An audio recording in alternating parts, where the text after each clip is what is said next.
আসসালামু আলাইকুম প্রিয় দর্শক, এটা অগাস্ট মাসের 1 তারিখ। আজকে গত বছরের এই দিনে এই দেশের পরিস্থিতি কি ছিল একবার কল্পনা করুন।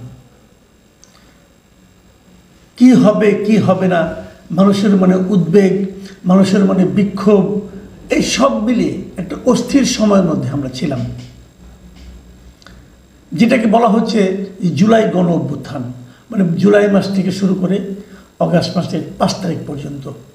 এবং আমি এখন দেখতে পাচ্ছি যে রাজনৈতিক দলগুলো এই মুহূর্তে সক্রিয় আছে, তাদের মধ্যে এই জুলাই গণ অভ্যুত্থানের বার্ষিকী পালনের একটা তোড়জোড়, সেগুলো নিয়ে আমরা আলোচনা করবো, আরও দু একদিন হয়তো করবো আমরা এই আলোচনাগুলো। কিন্তু এই মুহূর্তে যে বিষয়টা আমি বলতে চাই সেটা হলো, আমি যেন একটা কম্পিটিশন দেখছি সবার মধ্যে, যে এই জুলাই আন্দোলনের ক্রেডিটটা আসলে কার। এই ক্রেডিটটা নিজের কুক্ষিগত করার জন্য সকলের মধ্যে একটা প্রতিযোগিতা আমরা দেখতে পাচ্ছি, এবং আমার বিবেচনায় এটা একটা অপ্রয়োজনীয় প্রতিযোগিতা। কিন্তু আমি কি বিবেচনা করি কি করি না সেটা তো ইম্পর্টেন্ট না। ইম্পর্টেন্ট হলো ওনারা কি করেন সেটা, এবং ওনারা কি করেছেন সেটা নিয়ে আমরা কথা বলতে পারি। প্রথমত যে কথাটা বলবো, যে আলোচনাটা শুরু হয়েছে কোথায়, এনসিপির যিনি আহ্বায়ক মিস্টার নাহিদ ইসলাম, তার একটা ফেসবুক পোস্ট নিয়ে আলোচনাটা বেসিক্যালি বিতর্কটা তৈরি হয়েছে। উনি বিরোধ লাগিয়ে দিচ্ছেন। যেমন উনি মির্জা ফখরুল ইসলাম কয়েকদিন আগে, এর আগে দিন কয়েক আগে প্রথম আলোতে একটা ইন্টারভিউ দিয়েছিলেন। সেই ইন্টারভিউয়ে মির্জা ফখরুল কী বলেছিলেন সেটা নিয়ে নাহিদ ইসলাম আপত্তি করেছেন। মির্জা ফখরুল ইসলাম বলেছিলেন যে বৈষম্য বিরোধী ছাত্র নেতাদের সঙ্গে ওই 5 আগস্টের পর জাস্ট ওই দিনই বা তার পরের দিন আমাদের কোনো দেখাই হয়নি।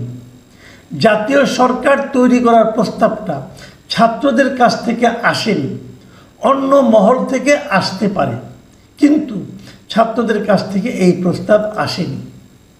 মানে ওই সময়, গত বছরের ওই সময়ে জাতীয়, মানে 5 তারিখের পরে শেখ হাসিনা দেশ ছেড়ে চলে যাওয়ার পরে একটা জাতীয় সরকার গঠনের প্রস্তাব এসেছিল, আলোচনা হয়েছিল, এবং ছাত্ররা তারা পরবর্তী সময় যারা নাকি দায়িত্বে ছিলেন এবং যারা সামনে চলে এসেছিলেন তারা বলেছিলেন যে সেটা নাকি বিএনপি গ্রহণ করেনি। এই জন্য একটা নাগরিকদের নিয়ে একটা সরকার গঠন করা হয়েছে। এই ব্যাপারে মির্জা ফখরুলের এই বক্তব্য যে না, ছাত্রদের কাছ থেকে কোনো প্রস্তাব আসেনি এবং তাদের সঙ্গে তাদের দেখাই হয়নি। ঠিক এই বিষয়টা নিয়ে 31 তারিখে দুপুর 12টা 11 মিনিটে নিজের ভেরিফাইড ফেসবুক পেজে নাহিদ ইসলাম একটা পোস্ট দেন। মানে গতকালকে কথা বলছেন, তিনি লিখেছেন যে বিএনপির মহাসচিব মির্জা ফখরুল সম্প্রতি একটা সাক্ষাৎকারে বলেছেন জাতীয় সরকারের কোনো প্রস্তাবনা ছাত্রদের পক্ষ থেকে দেওয়া হয় নাই, অন্য কোনো মাধ্যম থেকে এসেছিল। তার এই বক্তব্যটি সত্য নয়। তবে মির্জা ফখরুল যে কথা বলেছেন সেটাকে অসত্য বলে অভিহিত করছেন নাহিদ ইসলাম, এবং নাহিদ ইসলাম নিজের মতো করে ব্যাখ্যা করছেন। এবং তিনি কি বলেছেন শুনুন আপনারা। তিনি বলেছেন 5 আগস্ট রাতের প্রেস ব্রিফিংয়ে বলেছিলাম আমরা অন্তর্বর্তীকালীন জাতীয় সরকার করতে চাই। সেই প্রেস ব্রিফিংয়ের পর বিএনপির ভারপ্রাপ্ত চেয়ারম্যান তারেক রহমানের সঙ্গে আমাদের ভার্চুয়াল মিটিং হয়। সেখানে বৈষম্য বিরোধী ছাত্র আন্দোলনের পক্ষ থেকে জাতীয় সরকার ও নতুন সংবিধানের প্রস্তাব দেওয়া হয়েছিল। তারেক রহমান এ প্রস্তাবে সম্মত হননি এবং নাগরিক সমাজের সদস্যদের নিয়ে নির্বাচনকালীন অন্তর্বর্তী সরকার গঠনের সাজেশন দেন। আমরা ডক্টর মোহাম্মদ ইউনূসের কথা বলি প্রধান উপদেষ্টা হিসাবে। এবং নাহিদ তার পোস্টে আরও বলেন যে 7 আগস্ট ভোরবেলা বিএনপির মহাসচিব মির্জা ফখরুলের বাসায় আমরা ওনার সাথে অন্তর্বর্তী সরকার ও উপদেষ্টা পরিষদ নিয়ে আলোচনা করি। দেখুন, 7 তারিখে মির্জা ফখরুলের বাসায় তারা মিটিং করেছেন বলে নাহিদ ইসলাম দাবি করেন, আর মির্জা ফখরুল বলতেছেন যে 5 আগস্ট বা জাস্ট ওর পরের দিন, ওই দিন বা তার পরের দিন তাদের সঙ্গে তাদের দেখাই হয়নি। দুটোই কিন্তু সত্য হতে পারে। পারে কী হবে, মির্জা ফখরুল বলেছেন 5 আগস্ট এবং তারপরের দিন মানে 6 আগস্ট পর্যন্ত দেখা হয়নি, কিন্তু 7 আগস্ট দাবি করছেন যে নাহিদ ইসলাম দেখা করেছেন ওনার বাসায়, মির্জা ফখরুলের এই বাসায়। তো দুটোই কিন্তু সত্য হতে পারে, কিন্তু এটা নিয়ে কিন্তু কোনো আলোচনা নাই। আলোচনা যেটা হচ্ছে সেটা হলো যে পরস্পরকে দোষারোপের একটা প্রবণতা আমি দেখতে পাচ্ছি। পরস্পরকে অসত্য বলেছেন, এরকম মানে মিথ্যা বলেছেন, এ ধরনের একটা মানে অভিযোগ করার আমি প্রবণতা দেখতে পাচ্ছি। মির্জা ফখরুল কিন্তু পরবর্তীতে মির্জা ফখরুলকে জিজ্ঞাসা করা হলে, নাহিদ ইসলামের এই বক্তব্য জিজ্ঞাসা করা হলে মির্জা ফখরুল কিন্তু সরাসরি প্রথম আলো পত্রিকাকে বলেছেন যে নাহিদ ইসলাম যে দাবি করেছেন সেটা ঠিক নয়, বললেই তো আর হবে না। জাতীয় সরকারের ব্যাপারে আমাদের দল থেকে কোনো কথা বলা হয়নি, তারেক সাহেবের সঙ্গে তাদের কথা হয়েছে কিনা সেটা আমার জানা নাই।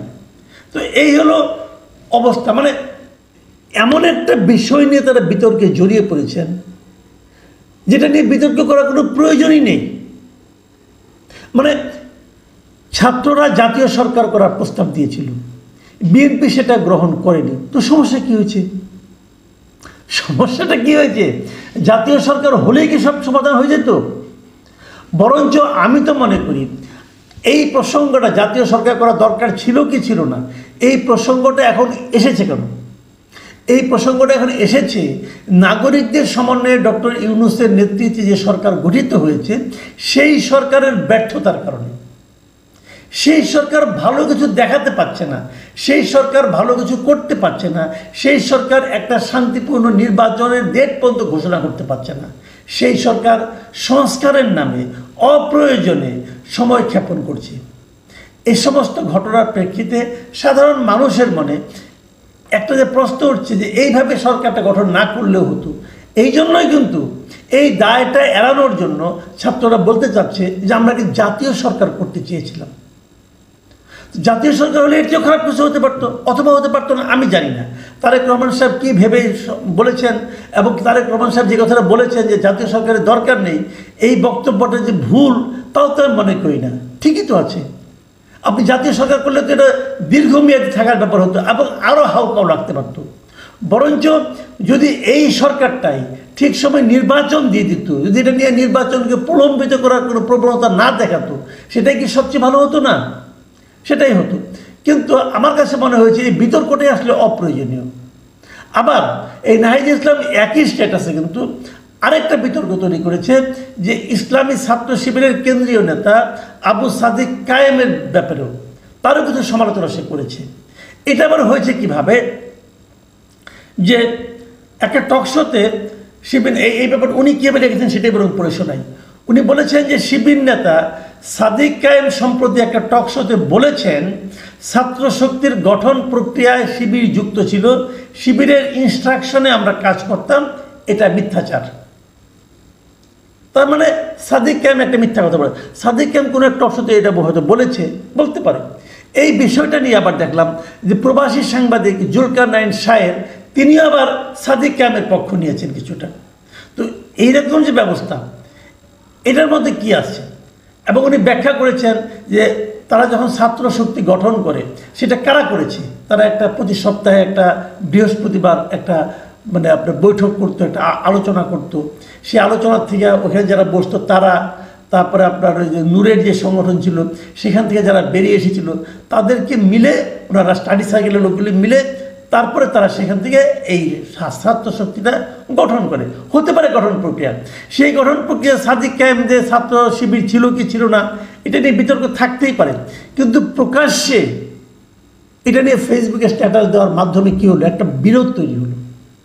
এখন আপনারা প্রশ্ন করবেন, আমি নিজেকেও প্রশ্ন করি যে এনসিপি যে পার্টিটা এরা বিএনপির সঙ্গে বিরোধ তৈরি করছে, এরা ছাত্র শিবির মানে জামাতের সঙ্গে বিরোধ তৈরি করছে, আসলে কি তারা সবার সঙ্গে বিরোধ তৈরি করছে কেন?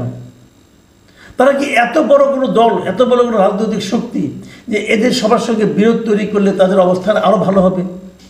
নাকি তারা এই দলগুলিকে ছোট করে দেখাতে চাচ্ছে? নাকি এর মধ্যে কোনো নাটক আছে? এটা নিয়েও কিন্তু সামনে এনসিপির একটা প্রোগ্রাম আছে শহীদ মিনারে, সেই শহীদ মিনারের প্রোগ্রামে কত লোক হবে এটা বলা যাচ্ছে না। এখন আমরা অনেকেই বলে থাকেন এটা অনেকেই নানাভাবে বলেন যে সারা যে দেশের বিভিন্ন জেলায় এনসিপির সমাবেশে যে লোকজন দেখানো হচ্ছে এর মধ্যে নাকি অনেকেই শিবিরের লোক, নাকি এখন শিবিরের সঙ্গে এরকম একটা দৃশ্যত এক ধরনের নাটক করে যে আমরা শিবিরের সঙ্গে বিরোধ তৈরি করলাম, তারপরে শিবির তাদেরকে লোক দিল, দেওয়ার ফলে দেখানো হলো যে আমাদের এখানে অনেক লোক। এটাও হতে পারে, এটা নাটকের একটা পার্ট হতে পারে, আমরা ঠিক জানি না আসলে কি। কিন্তু আমি যেটা বলতে চাচ্ছি, যে বক্তব্যটা আমার মূল বক্তব্য, যেটা বলে আমি শেষ করব, সেটা হলো ভাই, আপনারা ক্রেডিট নেওয়ার চেষ্টা কেন করছেন? এই আন্দোলনটা কি আপনাদের ছিল? না, আপনাদের আন্দোলন ছিল কেবলমাত্র এবং কেবলমাত্র যে কোটা বিরোধী আন্দোলন, এবং কোটার দাবি যখন সরকার মেনে নিয়েছিল তখন কিন্তু আপনারা আন্দোলন প্রত্যাহার করে নিয়েছিলেন। এই আন্দোলনটা আপনাদের আন্দোলন প্রত্যাহার হয়েছে, কিন্তু জনগণের আন্দোলন তখনও ছিল। এই আন্দোলনটা আসলে জনগণের আন্দোলন।